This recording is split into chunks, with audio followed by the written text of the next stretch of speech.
A delegation from the People's Equality and Democracy or DEM party met with Justice Minister Yilmaz Tunç today to discuss the conditions of imprisoned Kurdish leader Abdullah Öcalan and legal reforms. French Foreign Minister Jean-Noël Barrot met with Mazloum Abdi and Ilham Ahmed of the SDF in Erbil on the 23rd of April to discuss Syria's political transition and France's role in supporting Kurdish-led initiatives for regional stability. An earthquake measuring 6.2 on the Richter scale struck Istanbul on the 23rd of April, with more than 180 aftershocks recorded. AFAD warns of the possibility of further seismic activity and advises the public to remain cautious. The Armenian Brigade commemorated the genocide centennial with a renewed call for resistance and remembrance. Learn more with Media News. On the 24th of April, a delegation from the People's Equality and Democracy, or DEM party, met with Justice Minister Yilmaz Tunç in Ankara. The meeting had been postponed due to health issues experienced by Sura Süreyya Önder, the Deputy Speaker of the Turkish Grand National Assembly and a key member of the DEM party. DEM Party Group Deputy Chairs Gülistan Kılıç Koçyiğit made a press statement after the meeting, revealing that the delegation had called for urgent improvements in Öcalan's solitary confinement to enable his participation in peace talks. She emphasized that Öcalan's current conditions hinder his ability to contribute to the peace process. The delegation also raised concerns about the treatment of ill prisoners, particularly those affected by COVID-19, and called for reforms to ensure equal treatment for all prisoners, especially political detainees. Koçyiğit also stated that the DEM party had discussed the government's judicial reform package, urging the removal of provisions that could criminalize actions not linked to organized crime. Both sides agreed to continue dialogue on these critical issues. On the 23rd of April, French Foreign Minister Jean-Noël Barrot met with Syrian Democratic Forces, or SDF leaders Mazloum Abdi and Ilham Ahmed in Erbil. The discussions focused on the political transition in Syria, emphasizing the need for Kurdish inclusion. Barrot reaffirmed France's support for Kurdish-led initiatives and regional stability. He also met with Kurdish regional government leaders, including Nechirvan Barzani and Masroor Barzani, to address security concerns. Barrot's visit also included planned talks with Patriotic Union of Kurdistan, or PUK leaders Bayful and Kubad Talabani, to strengthen regional cooperation.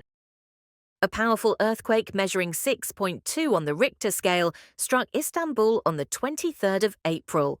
The shaking, which originated in the Sea of Marmara, occurred at 12:49 p.m. local time, about 40 kilometers southwest of the city.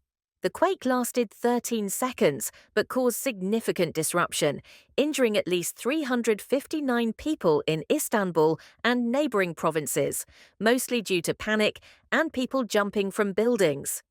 Following the initial shock, Istanbul experienced more than 180 aftershocks, with the strongest reaching a magnitude of 5.9. AFAD, Turkey's Disaster and Emergency Management Authority, issued an urgent statement advising the public to remain vigilant, as aftershocks could continue for some time. The earthquake did not cause widespread collapse of buildings, but several structures sustained visible damage, including a collapsed three-story building in the Fatih district. AFAD has received more than 10,000 calls to its emergency line, with nearly 300 related to building safety concerns. Authorities have urged caution, recommending residents avoid entering buildings suspected of being damaged until official safety checks are conducted.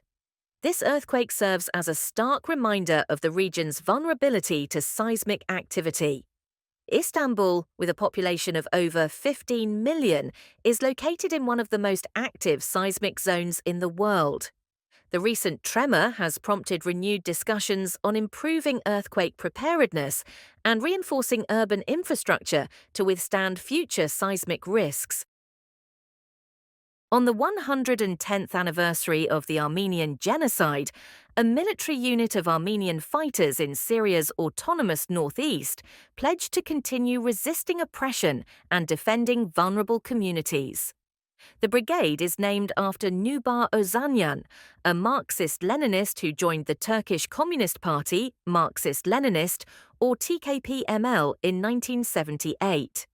Ozanyan fought in Palestine, Artsakh or Nagorno-Karabakh, and Rojava before being killed in 2017 during clashes with ISIS. The brigade, formed on the 24th of April 2019, was established to defend Armenians and other minorities.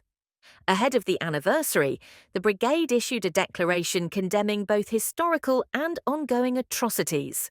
"We remember the martyrs of our Armenian people," they said, recalling the start of the genocide on the 24th of April 1915, when Armenian intellectuals, politicians, and writers were arrested and executed.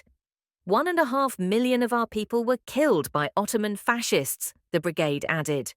The brigade's purpose is to preserve the memory of the genocide and prevent future atrocities. "We have not and will not forget the Armenian genocide," they declared. "We will fight to prevent any new genocide against our people." The brigade also honoured journalists, including Hrant Dink, who exposed crimes against humanity. The Autonomous Administration of North and East Syria, or AANES, which governs Rojava, has previously acknowledged the Armenian genocide and allows communities to commemorate it freely,